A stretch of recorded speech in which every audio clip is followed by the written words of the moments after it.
अक्षर ज्ञान शीर्षक कविता, थोड़ा सा ध्यान दीजिए। अक्षर ज्ञान शीर्षक कविता, जैसा कि मैं 15 मिनट पहले बता चुका हूं, क्या अनामिका जी के द्वारा कविता लिखी गई है। इस कविता में अनामिका जी ने बच्चों के प्रारंभिक शिक्षा की जो 5 केंद्र बिंदु है, क ख ग घ अंग, सबों का स्थान उन्होंने तय किया है कि कौन चीज़ किन क्षेत्रों में उपयोग होता है। तो इस क्वेश्चन में है क का क्या स्थान है। तो क से तात्पर्य है कमाना। जब शिक्षा की पहली विधि जब हम अर्जन करेंगे, क जानेंगे तब कमाएंगे। ख से संजोना और ग से गमाना, दान करना, सुख मौज करना, और घ से एक ऐसी आलीशान भवन का तैयार करना जिसमें हम 2 रोटी खाकर अपने शांति से जीवन व्यतीत करें, और अंग संपूर्ण प्रक्रियाओं से सुख को करके और अंत में परमपिता परमेश्वर में लीन हो जाना। ये 5 प्रारंभिक अवस्था है। तो कवित्री बच्चों को सिखाने के क्रम में सबसे पहले क से शुरुआत करती है। क लिखने के लिए बच्चे को प्रेरित करती है। लेकिन क तो बच्चा किसी प्रकार लिख देता है, लेकिन वह क बिल्कुल पंक्ति से उतर जाता है। जिस चौखट में क माँ लिखती है, हूबहू उसी चौखट में ही बच्चे को लिखने के लिए प्रेरित करती है। लेकिन क लिखने में बच्चा थोड़ी सकमका जाता है, और वह क है जो चौखट से बाहर हो जाता है। वह सही ढंग से क को बच्चा लिख नहीं पाता। लिख लेता है, लेकिन पंक्तिबद्ध सरल सटीक पंक्ति में लिखना चाहिए, वह सरल सटीक पंक्ति में बच्चा लिख नहीं पाता है। ठीक है, वह ये क का।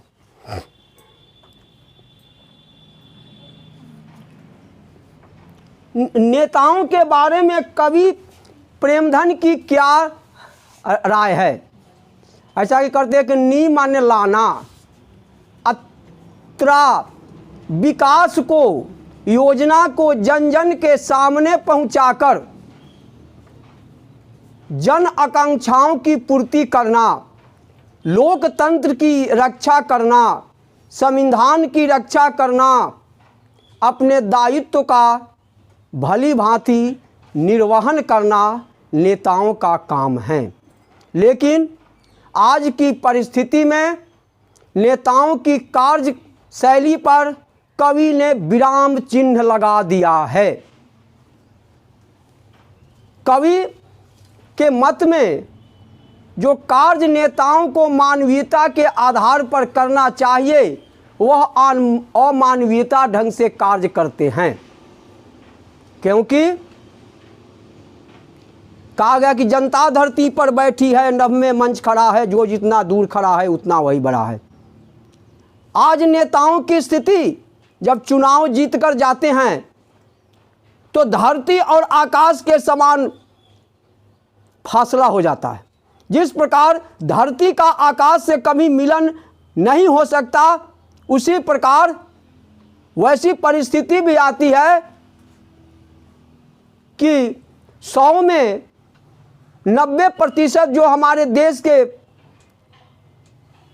प्रतिनिधि है, जो बाइबिल, कुरान, पुराण, रामायण, गीता आदि पर हाथ रखकर कसमें खाते हैं कि मैं वादे को पूर्ण करूंगा, पूरी दायित्व के साथ संविधान की रक्षा करूंगा, जनता के मर्यादाओं पर किसी प्रकार की आंच नहीं आने दूंगा, लेकिन वह ठीक इसके विपरीत कार्य करते हैं। पहले अपने स्वार्थ की पूर्ति करते हैं, अपने पेट की पूर्ति करते हैं, और जो उनके खाने से जो बच जाता है वह बचा हुआ चीज़ जनता के सामने पेश करते हैं। तो आज के नेता के संबंध में कवि कहते हैं कि जो हमारे देश के नेता अपने देश में बनी सभ्यता संस्कृति का पालन नहीं कर सकते हैं, वे अपने तन की ढीली ढाली धोती को संभाल नहीं सकते हैं, तो वह देश की व्यवस्था कैसे करेंगे, देश के कानून का बागडोर कैसे हाथ में लेकर कमज़ोर वर्गों के दायित्व की रक्षा कैसे करेंगे, कैसे सब में समान प्रेम भाव करेंगे। यही कवि का मत है, यही कवि का मंतव्य है। अब है व्याख्या करें। गमले के जैसा टूट जाता है उसका घरे सा लुढ़कता हुआ उसका घ। अब देखिए, प्रस्तुत यह मानवीय प्रेरणा से युक्त शिक्षाप्रद ज्ञानवर्धक और मानव को प्रारंभिक शिक्षा प्रदान करने वाला यह सुललित काव्य पंक्तियाँ हिंदी साहित्य के सुयोग्य विदुषी कवित्री अनामिका जी के द्वारा रचित अक्षर ज्ञान शीर्षक कविता से संकलित है। इतना हेडिंग आप सब में दे दीजिएगा, है ना, इतना हेडिंग सब में दे दिएगा। फिर दे दिएगा कि प्रसंग। इस काव्य पंक्ति में कवि अनामिका जी ने बच्चों की प्रारंभिक अवस्था में, जो शिक्षा की प्रारंभिक अवस्था है, उस प्रारंभिक अवस्था में क से लेकर अंगत तक की महत्वपूर्ण भूमिका है, और उस पांचों का क से लेकर अंगत तक का क्या भूमिका है शिक्षा में, उसी भूमिका को यहाँ पर कवित्री इस काव्य पंक्ति के माध्यम से प्रदर्शित करना चाहती है। अब कवि कहते हैं कि गमला जब क लिखने की भांति जब क बच्चा लिखता है तो पंक्ति से उतर जाता है, सही सटीक क लिख नहीं पाता है। ख लिखने में खरगोश के समान उसके अंदर बेचैनी आ जाती है, और ग लिखने पर उसका दिल घड़ा के समान टूट जाता है, आत्मविश्वास ढह जाता है, और घ जब कोशिश करता है तो घड़े के समान लुढ़क जाता है, उसका हिम्मत पस्त हो जाता है, आत्मविश्वास माने ढह जाती है, आत्मविश्वास जाग नहीं पड़ता है, और अंग लिखने में वह सब कुछ छोड़ छाड़ कर अपने आप को सुस्त पड़ जाता है, वह वो अंग के मुकाम तक पहुंच नहीं पाता है। यही कवित्री का तात्पर्य है। ठीक है, ओके। अब है एक वृक्ष की हत्या शीर्षक कविता की प्रासंगिकता पर विचार करते हुए विवरण प्रस्तुत करें। एक वृक्ष की हत्या शीर्षक कविता में कवि क्या कहना चाहते हैं? एक वृक्ष की हत्या कविता का विषय वस्तु क्या है, प्रासंगिकता क्या है? कवि ने जो एक वृक्ष कविता के माध्यम से जो प्रासंगिक विषय वस्तु हम लोगों के सामने पेश किए हैं, चित्रित किए हैं, कविता के माध्यम से उस विषय वस्तु को जन जन तक पहुंचाने का काम किए हैं, क्या वह विषय वस्तु उसके कविता के अनुरूप है या नहीं, हाँ या ना? इसी पर हमको माने हरी झंडी दे देना है। तो कवि ने एक वृक्ष की हत्या शीर्षक कविता के माध्यम से पर्यावरण को बचाए रखने के लिए वृक्ष की महत्व को बतलाते हुए वृक्ष न काटने का संदेश देते हैं। कवि कहना चाहते हैं कि वृक्ष के कटने पर प्रकृति का संतुलन बिगड़ जाएगी, और जब प्रकृति हमसे खफा हो जाएगी तो संसार में भूचाल आ जाएगी, और जब संसार में भूचाल आ जाएगी तब मानव लीला समाप्त हो जाएगी। पेड़ के कटने से धरती में कुपोषण होती है, जो हमारा धरती है थार रेगिस्तान में तब्दील हो जाती है। बाढ़ आने की आशंका होती है, नदी का बांध कमज़ोर हो जाता है, पर्यावरण प्रदूषित हो जाता है, विभिन्न प्रकार की घातक बीमारियां होती है और जल, वायु और थल प्रदूषण से हमको गुजरना पड़ता है, जो पूरी सृष्टि के लिए एक घातक सिद्ध होगी। यही कविता की प्रासंगिकता है, यही कविता का चित्रण कवि ने इस कविता के माध्यम से प्रस्तुत किया। मानव का रचा हुआ सूरज को भाप बनाकर सोख गया, इसकी व्याख्या करें। ऐतिहासिक दृष्टिकोण से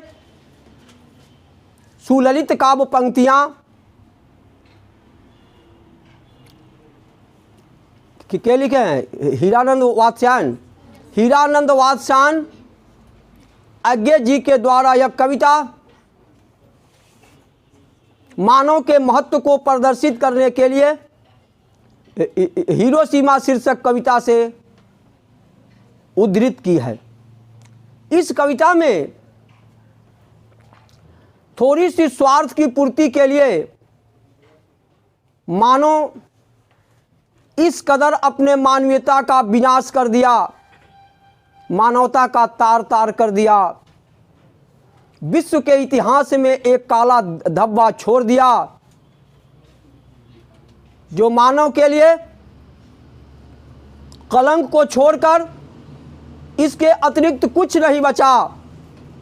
और आज मानव का बनाया हुआ सूरज मानव को भाप बनकर सोख गया, मानव के सुंदर बगिया को विध्वंस कर दिया, जो मानव सपना सजा के रखा था उस सपना को राख में मिला दिया, जो प्रकृति सुंदरता बिखेर दी थी उस धरती को बदसूरत बना दिया। बोलो मानव का रचा हुआ परमाणु ने क्या कर दिया?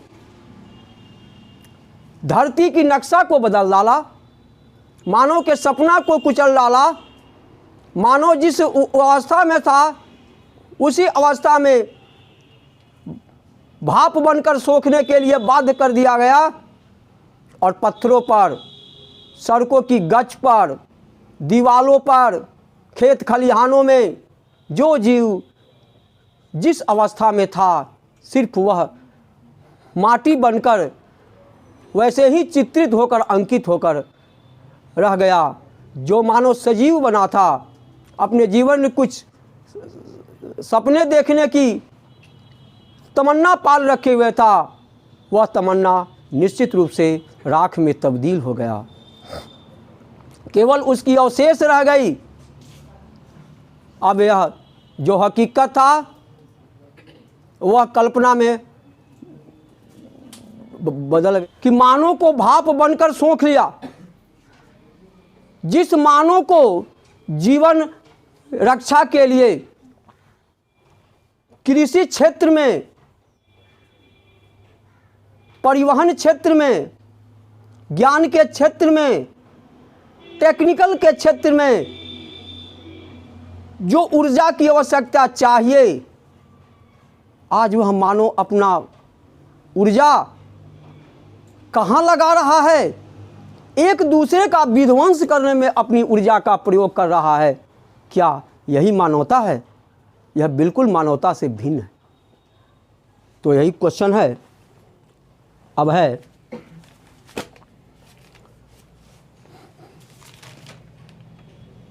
अब देखो ज़्यादा नहीं है।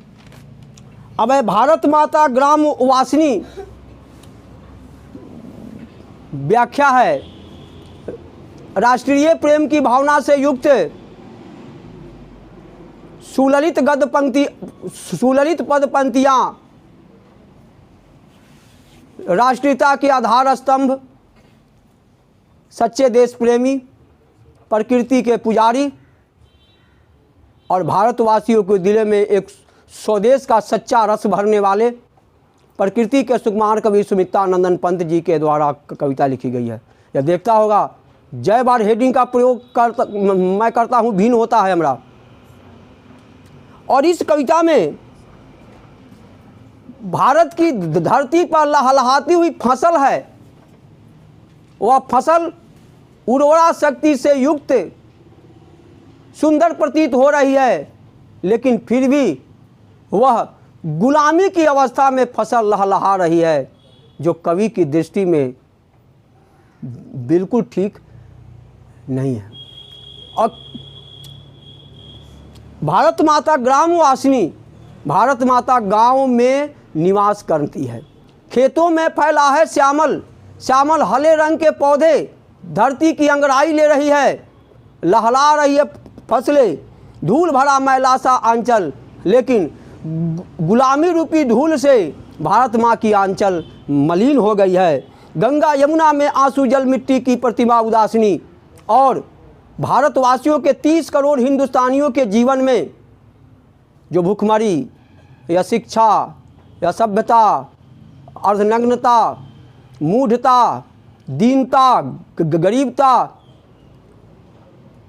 इत्यादि रूपी जो गुलामी रूपी अनेक आयाम हैं, उस दुख को, दुख की एक एक बूंद गंगा और जमुना के जल में समाहित है, और वह गंगा और जमुना का जल चारों तरफ बह रही है, जिससे मिट्टी की प्रतिमा बिल्कुल उदासीन हो गई है, गम में बदल गई है, दुख की सागर में डूब गई है। ये हो गया व्याख्या। ठीक है।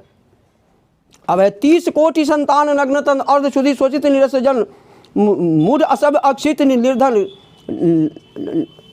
नतमस्तक तरुतल निवासिनी। यह भी डॉट डॉट इतना से संकलित है। इस कविता में कवि 30 कोटि का मतलब होता है करोड़, 30 करोड़ हिंदुस्तानियों के जीवन में अर्धक्षुधित आधा पेट खाना, शोषित किसी के द्वारा शोषण किया गया, निरस्त्र जन आशाहीन होकर काम करना, उसके दिल में निराशा का बादल ही छा जाना, मूढ़ माने मूर्खता, असभ्यता, अशिक्षित, शिक्षा विहीन, निर्धनता, दरिद्रता, इस सब स्थितियों को देखकर नतमस्तक भारत माँ अपनी सर को झुका ली है। तरुतल निवासिनी, हर वृक्षों में निवास करने वाली भारत माँ अपने सर को झुका ली है।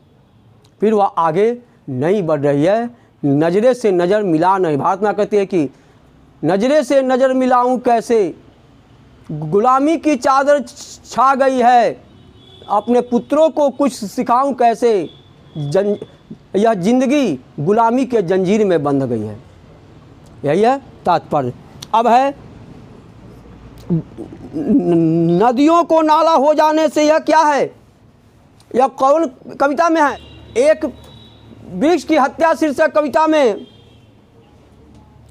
कवि जो पर्यावरण का संतुलन बिगड़ गया है, पर्यावरण प्रदूषित हो गया है, पर्यावरण प्रदूषित होने का कारण क्या है? जो जनमानस के हृदय में, भारतीय जनमानस के हृदय में प्रदूषण का कारण क्या है, पर्यावरण कैसे प्रदूषित हो गई है, यह कारण को समझ नहीं पा रहे हैं।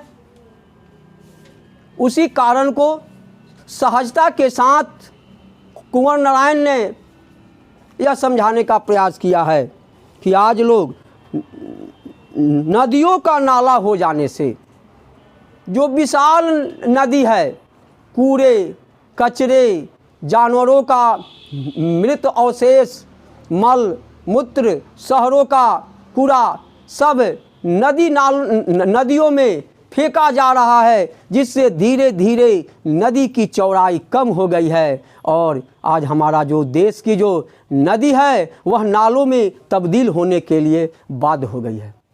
तो ये सब हम अपनी स्वार्थ की पूर्ति के लिए कर रहे हैं। हवा को धुआं हो जाने से आज बड़े बड़ी फैक्ट्रियाँ चालू है, उस फैक्ट्री से जो जहरीली धुआं है वह आकाश में जा रही है, जो हमारे ओजोन परत को बर्बाद कर रही है और ओजोन परत से हवा का डायरेक्ट संपर्क है, साक्षात संपर्क है, जिससे हवा भी जहरीली हो गई है। और उसी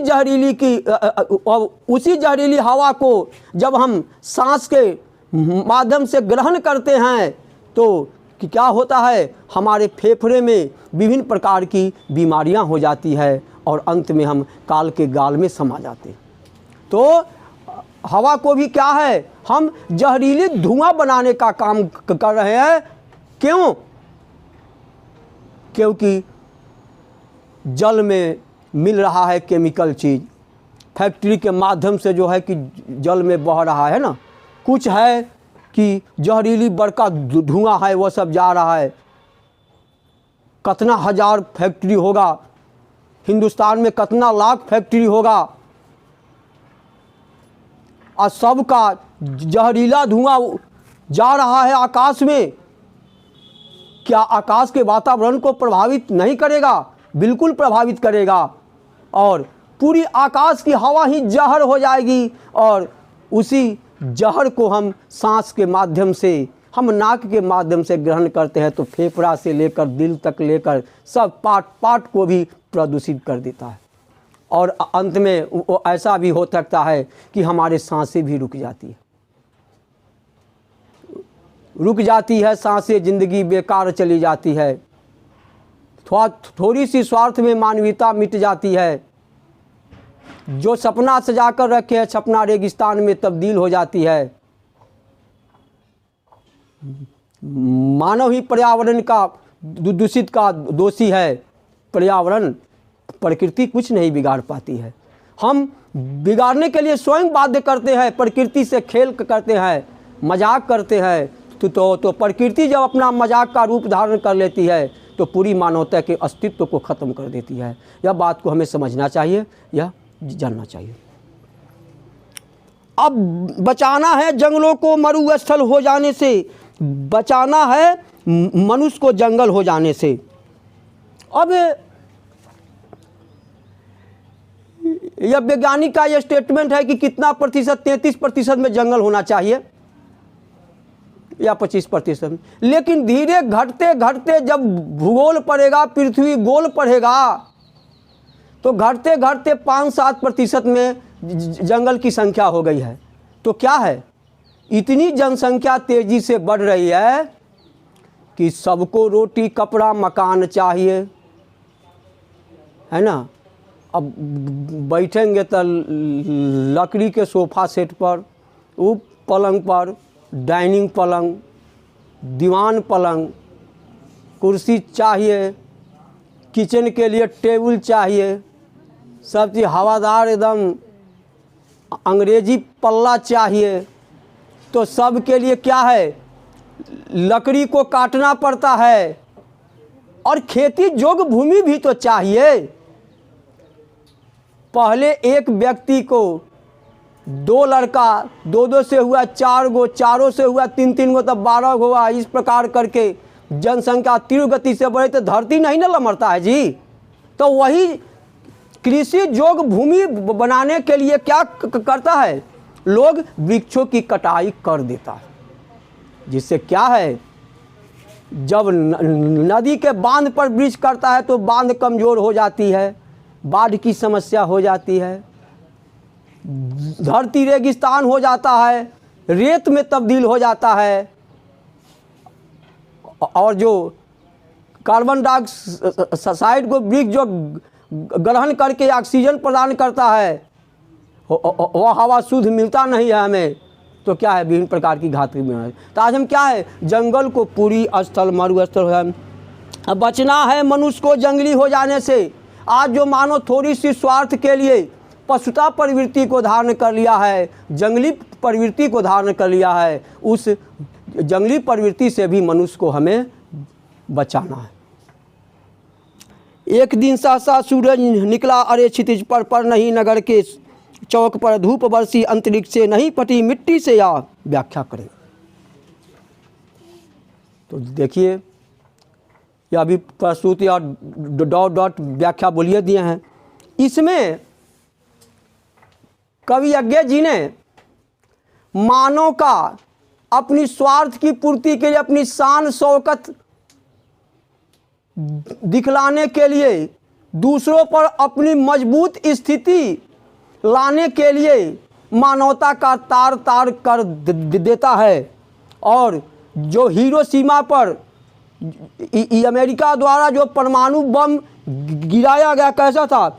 एक दिन सहसा माने अचानक सूरज निकला, सूर्य से कई गुना प्रकाश वाला, है ना, सूरज निकला। अरे क्षितिज पर नहीं, क्षिति माने होता है कथी? पृथ्वी। क्षिति पर नहीं, नगर के चौक पर, पूरे हिरोशिमा का जो मुख्य पॉइंट था, है ना, जहाँ पर जनसंख्या है, ये सब है, मुख्य पॉइंट पर, अच्छा मान लो कि इतना दूर है तो उसका पॉइंट कहाँ बनेगा? जहाँ कॉलम है वहाँ बनेगा पॉइंट, जितना इतना उतना उतना उतना इतना, है ना। तो उसी माने पॉइंट पर, मुख्य केंद्र बिंदु पर उसने क्या किया? बम गिरा दिया।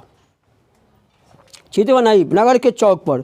धूप बरसी, माने इतना तेज हुआ धूप का प्रकाश, प्रचंड रूप, रौद्र रूप, कि धूप से काली गल गया, मानो इतना ताप था, हीट था उसमें। परमाणु माने सूरज से कई गुना ताप, सूरज के जब कई लाख जब हाई पर जाइएगा तब माने वैसा प्रकाश भी ना मिलेगा। धूप बरसी, अंतरिक्ष से नहीं, अंतरिक्ष आकाश से भी नहीं, फटी मिट्टी से वह धरती के कई फीट मिट्टी के अंदर से विस्फोट हुआ। जब परमाणु गिरा तो 20 फीट की 25 फीट कई फीट चला गया अंदर, और उसके अंदर गैस बना के मैंने एकदम किया, है ना। माने मिट्टी से वह माने पृथ्वी के कई फीट अंदर से वह सूर्य का कृत्रिम प्रकाश विस्फोट होकर आया। ठीक है।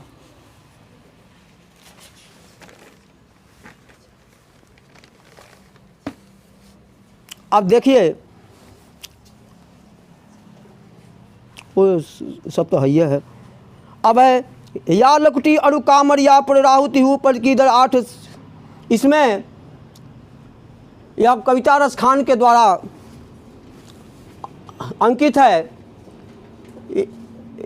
यहाँ रसखान जी ने कृष्ण के भक्ति के महत्व को प्रदर्शित किया है। क्या चीज़ के महत्व को प्रदर्शित किया है? भक्ति के। और रसखान कवि कृष्ण के भक्ति में इस तरह खो गए हैं कि वे श्री कृष्ण की भक्ति करते थकते नहीं है। क्या कहते हैं? 8 सिद्धि 9 निधि को सुख नंद के गाय चराए विसारो। कवि रसखान कहते हैं कि जो आनंद, जो असली भगवान का भक्ति का प्रसाद जो हमें गाय चराने से मिलेगा, नंद की गाय चराने में जो सुख और भक्ति है, वह हमें 8 सिद्धि 9 निधि इत्यादि सुख से बढ़कर है। नंद की गाय चराने के सुख के सामने 8 सिद्धि और 9 निधि भक्ति फीका है, उसका कोई अस्तित्व नहीं है। रसखानी कविन आंखों के ब्रज के बनवाग तराग निकालो। कवि कहते हैं कि मेरे आंखों के सामने जहाँ भगवान कृष्ण मुरली बजाते थे, गौ चराते थे, गोपिकाओं के साथ रास लीला करते थे, वह ऐसा उद्यान हमारे आँखों को देखने को कब मिलेगी, है ना। इन आँखों से मैं किस प्रकार उस उद्यान को देख सकता हूँ। और कोटि रोकल धाम के करील कुंजना पर, अगर करेले के समान भी श्री कृष्ण का कुंज गली है तो करेले के तीखे के समान कुंज गली हमें पसंद है। लेकिन करोड़ों इंद्र से बना हुआ, रत्न से सुसज्जित अगर धाम को हमें दे दिया जाए तो उस धाम में मेरा मन नहीं लगेगा। करेले के समान जो भगवान श्री कृष्ण का उद्यान है, उस उद्यान में ही हमें मन लगेगा। ये हो गया। एक वृक्ष की हत्या शीर्षक कविता का सारांश इधर बोलिए दिए हैं। यहाँ पर कवि है प्रेम आईनी श्री राधिका कविता का सारांश है ना, तो हो ही जाएगा माने। और हिरोशिमा लौट कर आऊँगा, फिर कविता का जन्म धरती पर बोलिए दिए हैं, कहीं दिक्कत अब है। और हिरोशिमा कविता हो ही गया और भारत माता शीर्षक कविता हो ही गया। अब आप लोग का सेवा समाप्त।